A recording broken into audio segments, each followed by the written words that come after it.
Once again, welcome everyone present here. Students, you know that we are discussing anti poverty programs initiated by the government to eradicate poverty in India. तो भारत में गरीबी हटाने के लिए कौन कौन से प्रोग्राम, कौन कौन से योजनाएं चली, उसी के बारे में डिस्कस कर रहे हैं। और सबसे पहले हम लोगों ने डिस्कस किया था national rural employment guarantee act, NREGA, जो कि 2005 में लॉन्च हुआ था। और ये एक कानून के रूप में आया था जिसमें ग्रामीण क्षेत्रों में रहने वाले परिवारों को कम से कम 100 दिन का रोजगार सरकार मुहैया कराएगी, उनके घर के से 5 किलोमीटर के अंदर ही। और ये एक एक्ट बन गया था। अभी इसका नाम है महात्मा गांधी राष्ट्रीय ग्रामीण रोजगार अधिनियम। उसके बाद जो सेकंड प्रोग्राम हुआ था वो है national food for work programme, मतलब काम के बदले अनाज योजना। ये तो 2004 में ही चालू हो गया था और भारत के 150 पिछड़े डिस्ट्रिक्ट में इसको लागू किया गया था। और कोई भी मैनुअल वर्क करने में जो व्यक्ति सक्षम है उसके लिए प्रोग्राम लागू किया गया था। तीसरा जो प्रोग्राम लागू किया गया वो प्रधानमंत्री रोजगार योजना के नाम से जाना जाता है, प्राइम मिनिस्टर रोजगार योजना। योर एजुकेटेड अनएम्प्लॉयड यूथ के लिए, शिक्षित रोजगार के लिए शुरू किया गया था, कोई भी छोटा मोटा व्यवसाय शुरू करने के लिए। इसमें बैंक से लोन दिया जाता है और ये 1993 में ही शुरू किया गया था। अब जो फोर्थ प्रोग्राम है उसका नाम है rural employment generation programme, rural employment ग्रामीण रोजगार जनरेशन प्रोग्राम। तो रूरल एम्प्लॉयमेंट जनरेशन प्रोग्राम का शॉर्ट फॉर्म है REGP। इस 1995 में ये शुरू किया गया था। तो to generate employment in rural areas,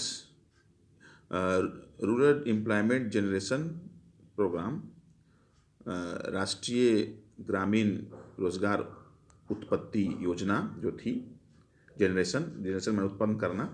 तो ये जो प्रोग्राम शुरू किया गया था इसका उद्देश्य था ग्रामीण क्षेत्रों में रोजगार, नए नए रोजगार उपलब्ध कराना, उत्पन्न करना। To develop entrepreneurial skill and attitude among rural unemployed youth. ये ग्रामीण क्षेत्रों में रहने वाले बेरोजगार नवयुवकों के बीच में मतलब कोई कार्य शुरू करने के लिए मतलब इंटरप्रेन्योरशिप, मतलब कोई अपना रोजगार शुरू करने के लिए उस तरह का मानसिक सोच पैदा करने के लिए ये शुरू किया गया था।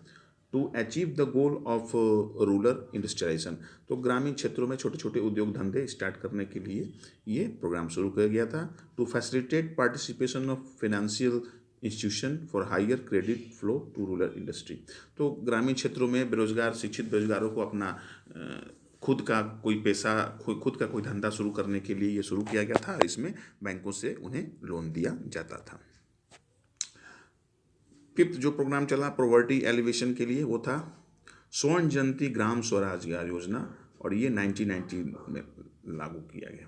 1999 में स्वर्ण जयंती ग्राम स्वरोजगार योजना के नाम से एक नया प्रोग्राम लागू हुआ। It aims at providing self employment to villagers through the establishment of self help group. तो सेल्फ हेल्प ग्रुप एक छोटे छोटे महिलाओं में, इसमें ज़्यादा संगठन होता है, महिलाओं के संगठन होता है जिसमें वो आपस में कुछ पैसा इकट्ठा करती हैं और ज़रूरत पर हिसाब से वो पैसा आपस में बांटती भी है। और बैंक देखता है कि ये सेल्फ हेल्प ग्रुप सही ढंग से काम कर रहा है तो फिर महिलाओं को अपना छोटा छोटा अगरबत्ती बनाने के लिए, पापड़ बनाने के लिए, सिलाई कटाई के लिए मशीन, माने छोटा छोटा लोन भी देती है। तो सेल्फ हेल्प ग्रुप को मदद करने के लिए ये प्रोग्राम चला था और इसमें ज़्यादातर महिलाएं ही रहती हैं ग्रामीण क्षेत्रों की। तो it aims at providing self employment, तो अपना खुद का रोजगार ग्रामीण क्षेत्रों में रहने वाले सेल्फ हेल्प ग्रुप के लोगों को देने के लिए प्रोग्राम चालू किया गया था।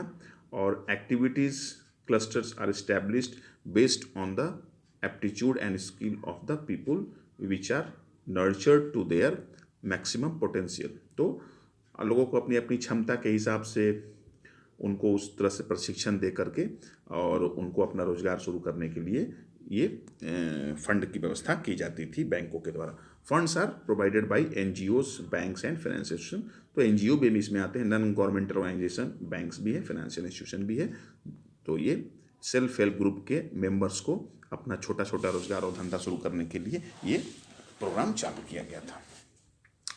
सिक्स्थ जो है प्रधानमंत्री ग्रामोदय योजना PMGY लॉन्च्ड इन 2000। तो साल 2000 में ये भी गरीबी निवारण उपाय के रूप में ये प्रोग्राम चालू किया गया। PMGY was launched in 2000-2001 in all states and union territories। Bharat के सभी राज्यों केंद्र शासित प्रदेशों में इसे लागू किया गया। In order to achieve the objective of sustainable human development at the village level. तो सस्टेनेबल ह्यूमन डेवलपमेंट का मतलब होता है कि ऐसा विकास जिसमें कि रिसोर्स जो है उसकी हानि ना हो और इन्वायरमेंट भी पॉल्यूशन फ्री हो। आजकल डेवलपमेंट हो रहा है तो डेवलपमेंट में तो सारे मिनरल्स का यूज होता है, मतलब इंडस्ट्री लगते हैं, कारखाने लगते हैं और सारे मिनरल्स का यूज होता है, तो फिर पॉल्यूशन भी बढ़ता है। तो सस्टेनेबल डेवलपमेंट अब एक ऐसा डेवलपमेंट का योजना आया है जिसमें कि मतलब मिनरल्स जो है उसका इस तरह से यूज करना है कि फ्यूचर जनरेशन के लिए भी वो बचे और पॉल्यूशन भी इन्वायरमेंट का सेफ रहे। तो सस्टेनेबल डेवलपमेंट के ह्यूमन डेवलपमेंट के एम से ये प्रोग्राम शुरू किया गया भारत के सभी यूनियन टेरिटरीज एंड स्टेट्स में 2000-2001 में। और PMGY initially had 5 components: primary health, primary education, rural shelter, rural drinking water and nutrition. तो ये जो प्रधानमंत्री ग्रामोदय योजना थी इसमें मतलब इनका 5 कंपोनेंट है। इस योजना में क्या क्या रहेगा: प्राइमरी हेल्थ फैसिलिटी दी जाएगी, प्राइमरी एजुकेशन दी जाएगी, ग्रामीण माने घर का निर्माण किया जाएगा, रूरल ड्रिंकिंग साफ पीने का पानी, और न्यूट्रिशन माने पोषण का भी व्यवस्था किया जाएगा। मतलब जो बेसिक नीड्स है वो प्रदान किया जाएगा ग्रामीण क्षेत्रों में, जिसमें आपको एजुकेशन भी मिलेगा, शेल्टर भी मिलेगा, ड्रिंकिंग वाटर भी मिलेगा, न्यूट्रिशन भी मिलेगा। ये सारा चीज़ शुरू किया गया। और जो लास्ट है अंत्योदय अन्न योजना। अंत्योदय अन्न योजना, अंत्योदय अन्न योजना is an Indian government sponsored scheme for 10 million of the poorest families. तो लगभग 10 मिलियन मान 1 मिलियन में 10 लाख होता है, मतलब 1 करोड़ गरीब परिवारों को टारगेट करके इस योजना को चलाया गया था। It is on the look out for the poorest of the poor. Antyodaya माने गरीबों में भी गरीब, पुअरेस्ट ऑफ द पुअर, गरीबों में भी गरीब लोगों के लिए योजना शुरू की गई। और इसमें 35 किलो अनाज उनको चावल और दाल दिया जाता है। चावल 3 रुपये के जी के हिसाब से और गेहूँ 2 रुपये के जी, दाल नहीं गेहूँ 2 रुपये के जी के हिसाब से उनको प्रदान किया जाता है। ये पीला कार्ड है, राशन में पीला कार्ड जो होता है उसमें 35 के जी इनको मिलता है अनाज, जिसमें कि चावल का रेट होता है 3 रुपये पर के जी और गेहूँ का 2 रुपये पर के जी। तो ये 7 प्रोग्राम्स का नाम जानने के बाद और उस स्कीम के बारे में थोड़ा सा आइडिया लेने के बाद अब भारत सरकार के सामने क्या क्या चैलेंजेस है, द चैलेंजेस अहेड। प्रोग्राम शुरू कर देने से गरीबी नहीं मिट जाएगी, प्रोग्राम भी सही ढंग से चलते हैं, उसका लाभ पहुंचता है कि नहीं ये भी स्टडी किया जाता है। तो अब क्या है चैलेंज, चुनौतियां क्या हैं? Challenges that still remain providing health care, education and job security for all and achieving gender equality and dignity for the poor. तो अभी भी भारत के देश में सरकार को क्या क्या चुनौती हैं? सभी को प्रॉपर हेल्थ केयर देना, हेल्थ फैसिलिटी देना, एजुकेशन सबको देना, सबको जॉब सिक्योरिटी देना, और जेंडर इक्वलिटी महिला और पुरुष की बराबरी के लेवल पर लाना, और गरीबों को सम्मानजनक जीवन जीने का अधिकार देना। तो ये सब अभी भी भारत सरकार के लिए चुनौती है। Government is only intended to make welfare of the citizens. सरकार हमेशा इसलिए बनती है जनता के कल्याण के लिए, लेकिन जनता के कल्याण के क्रम में सरकार को बहुत सारी चुनौतियों का सामना करना पड़ता है। और इतने सारे प्रोग्राम्स चलाने के बाद भी अभी क्या क्या चुनौतियां हैं कि सभी को अच्छा हेल्थ फैसिलिटी मिले, सभी को अच्छा एजुकेशन मिले, सभी को जॉब मिले, जॉब सिक्योरिटी रहे, सब जेंडर इक्वलिटी मिले और गरीबों को आत्मसम्मान मिले। This will be ever bigger task. तो ये अभी टास्क बहुत बड़े बड़े हैं जिसको पूरा करना है। But despite the progress, poverty reduction remains India most compelling challenge. तो कहने का मतलब ये हुआ कि अभी भी भारत में जो है बहुत बड़ी विविधता है पॉवर्टी में, और जिसके चलते प्रोग्रेस होने के बाद भी देश का अच्छा विकास होने के बाद भी अभी भी गरीबी घटने की दर जो है वो अभी कम है, और अभी भी भारत में एक गरीबी एक मुख्य चुनौती के रूप में है। सरकार ने पॉवर्टी के लिए, गरीबों के लिए बहुत सारी योजनाएं शुरू की, बहुत सारे प्रोग्राम चालू किए, लेकिन फिर भी अभी गरीबी भारत सरकार के लिए, देश के सरकारों के लिए एक चुनौती है। Wide disparities in poverty are visible between rural and urban areas and among different states. अभी भी गरीबी को लेकर हम बहुत अंतर पाते हैं। हमें गरीबी दिखाई पड़ती है, ग्रामीण क्षेत्रों में रहने वाले और शहरी क्षेत्रों में रहने वालों के बीच में हमें गरीबी दिखाई पड़ती है।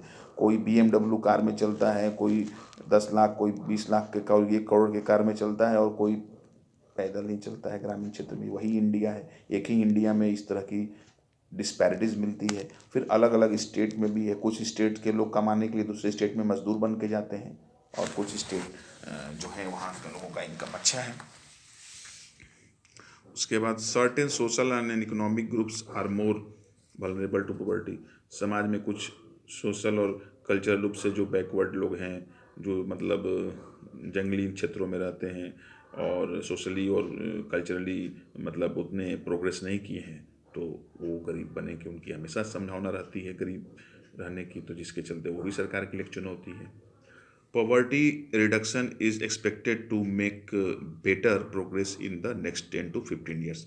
तो सरकार अभी प्लानिंग कर रही है कि अगले 10 से 15 सालों में पॉवर्टी को कम करने के लिए और अधिक से अधिक योजनाएं बनाएगी। This would be possible mainly due to higher economic growth, increasing stress on universal free elementary education, declining population growth, increasing employment of the women and the economically weaker section of the society। तो अब भारत में गरीबी को कम से कम करने के लिए जो सरकार की योजना है, उसमें उन्हें संभव कैसे बनाया जा सकता है, तो ज़्यादा से ज़्यादा आर्थिक विकास करके, higher economic growth, increasing stress on universal free elementary, सभी को शिक्षित करके, जिसमें कि free of cost education class 8 तक सबको देना है RT एक्ट के तहत। उसके बाद डिक्लाइनिंग पॉपुलेशन ग्रोथ, पॉपुलेशन की बढ़ती हुई ग्रोथ को कम करना है। इंक्लूजिंग एम्पावरमेंट ऑफ वुमेन, महिलाओं को सशक्तिकरण करना है। आधी आबादी महिलाओं की है, तो महिलाओं को भी सक्षम बनाना है। तब और समाज के जो कमज़ोर तबके के लोग हैं उन्हें ऊपर उठाना। इस तरह से इसे सब काम करने से देश में गरीबी मिटेगी। गरीबी के बारे में एक विचार है नेल्सन मंडेला दक्षिण अफ्रीका के पहले मतलब नया संविधान बनने के बाद, डेमोक्रेटिक कंट्री बनने के बाद राष्ट्रपति थे। तो पॉवर्टी, उनका क्या है, poverty is not an accident. Poverty कोई मतलब एक एक्सीडेंट नहीं है, कोई दुर्घटना नहीं है, लाइक स्लेवरी एंड अपार्थेड। तो उनका कहना था कि जिस तरह से रंगभेद नीति और गुलामी होती है, उस तरह से मतलब अब पॉवर्टी नहीं है। पॉवर्टी जो गरीबी है वो कोई एक दुर्घटना नहीं है, कोई मतलब ये मैन मेड है, ये आदमी के खुद के कामों के चलते ये पैदा होती है, और इसको हटाया जा सकता है आदमी के कार्यों के द्वारा। ठीक है, ओके।